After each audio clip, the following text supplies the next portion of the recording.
So what I got here is a Honda generator, GX160 I believe. Anyways, it's got a BOGGY carburetor and it only runs with the choke on. Just looking to get it running right. We've got to get these two 10mm nuts off.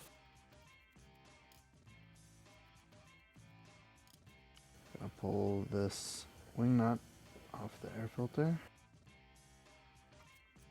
Next you want to get that bolt off of there.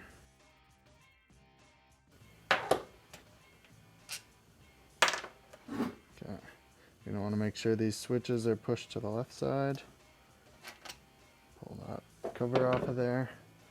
You're gonna get a gasket off of there as well. Okay, the choke lever comes off and need to get that fuel line out of there. Now the carb will slide back slightly. That'll allow you to get this lever off of there.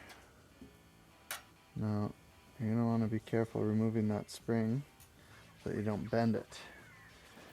Now carburetor's off. I'm going to go ahead and pull off the bowl and see what it looks like in there. That's supposed to be nice and shiny, clean, no dirt or gunk.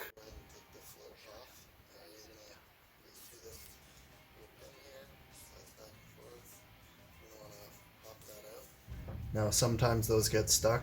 Don't go and pound on that thing. Try and work it loose, maybe with a bit of lube or something. I would not advise you hit it with anything because these little ears here that hold the float in place and hold that pin in there, they are plastic and they get brittle sitting in fuel forever, so they often break if you try and smash on them. This is somewhat of a fuel filter. Yeah, see, look at all the crud in there. Check that out, right? You're gonna want to get that main jet out of there now. So flathead. Make sure you use the right size so you don't strip the head out. That main jet sticks in there like that. See, it's not wanting to come out, but it's unscrewed all the way. Make sure you don't hit these ears, but just tap it slightly with the screwdriver. See, it's walking. Yeah, there. Behind the main jet, there's a little tube in there with a bunch of little holes in it. It's called the emulsion tube. So you can see the top of it sticking through. If you open up the choke butterfly, see a portion sticking through at the top there. You can try and push that down. That'll help it come out for sure. So, go and do something like this. Yeah, it just popped down. So now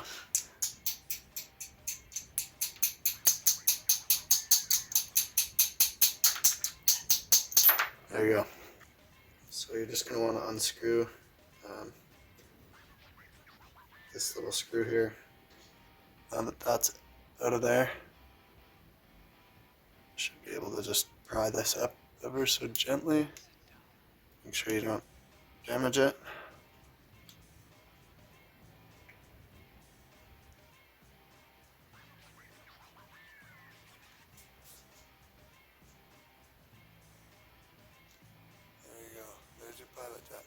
So now you're going to want to clean the main jet and the pilot jet and the emulsion tube out.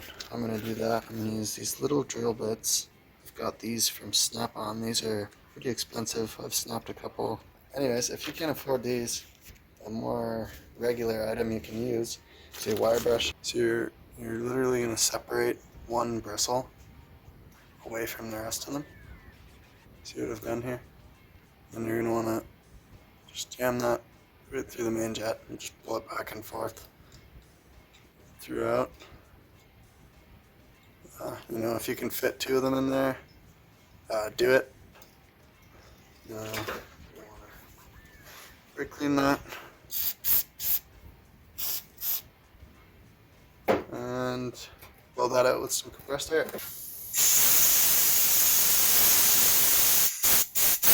Whoa, do not do that. Oh my lord.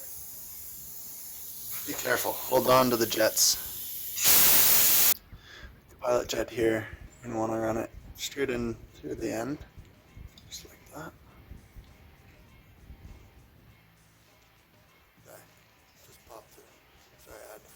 pretty good. Same thing as the main jet. Just feed it through a few times. Brake clean it, blow it off with some compressed air.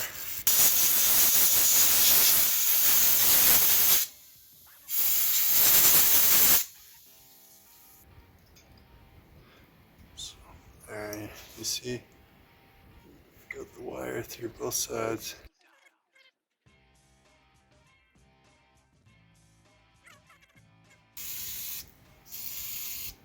How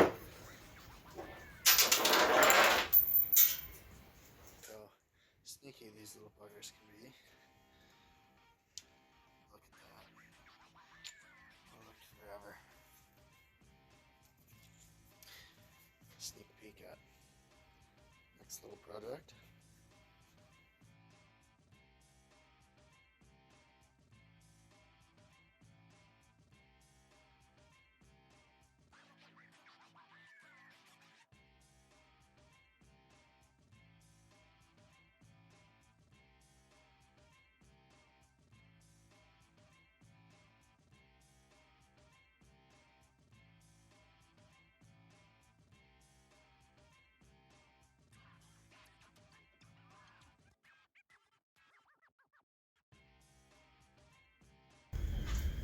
Alright, now that everything's blown off, I want to get this back together to make sure that little needle there on the end of the float lines nicely back into the seat.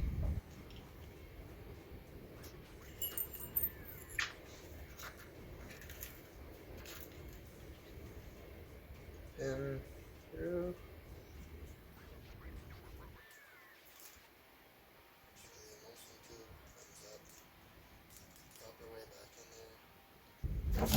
Now, that's followed by the main jet.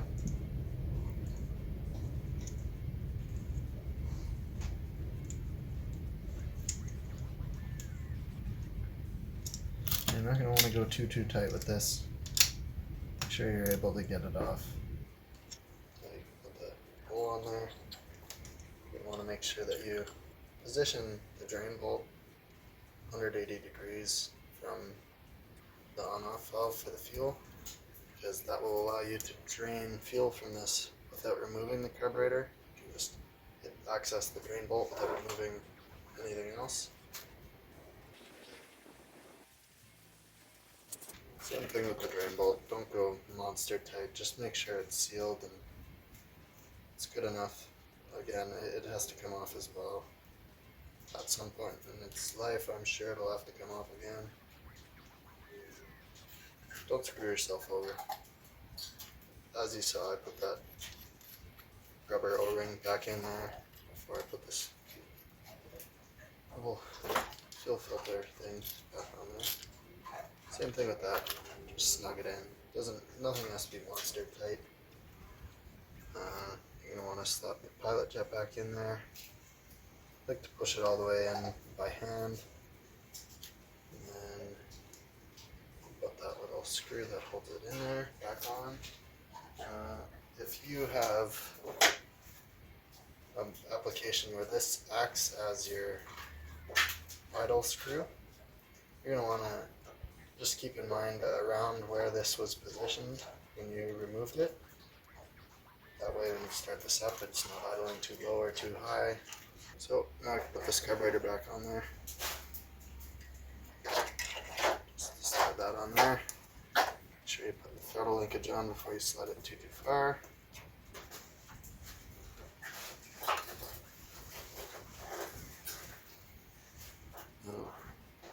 Hopefully you didn't bend the spring. That needs to go right back where it was.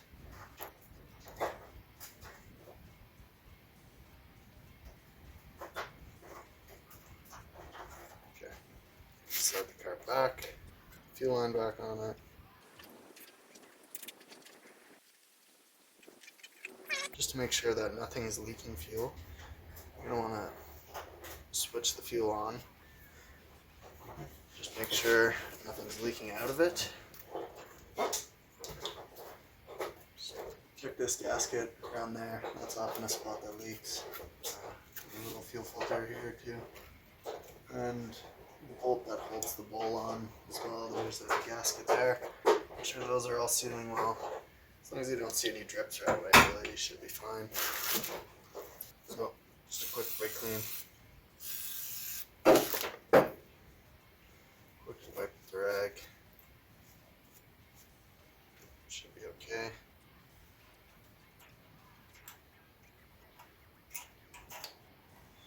Okay. That way the cover slides on nicely.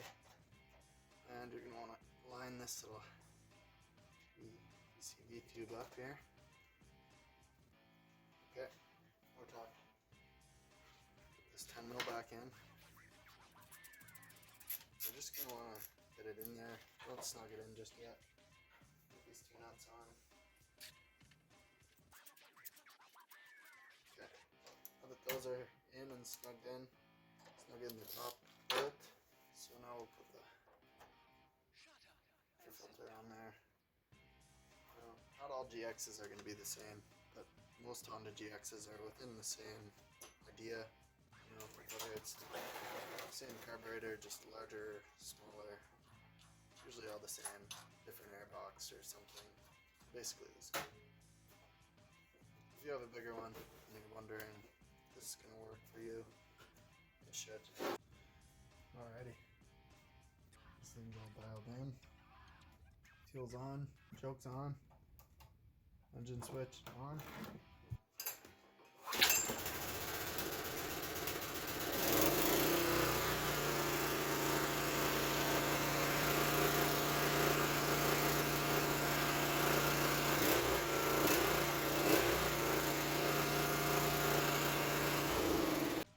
For those of you who maybe are doing this for a friend or someone, just a sure way to know the generator's working and putting out a lot of power. Go ahead, take your regular old grinder, plug it in, and see what it does when you fire it on.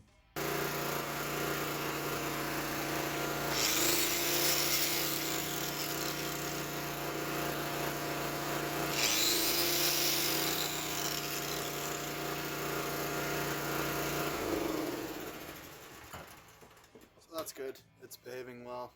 You know, it runs the grinder good, so passes my test. If you want to get into it further, you can always check out exactly how much power it's making with a meter.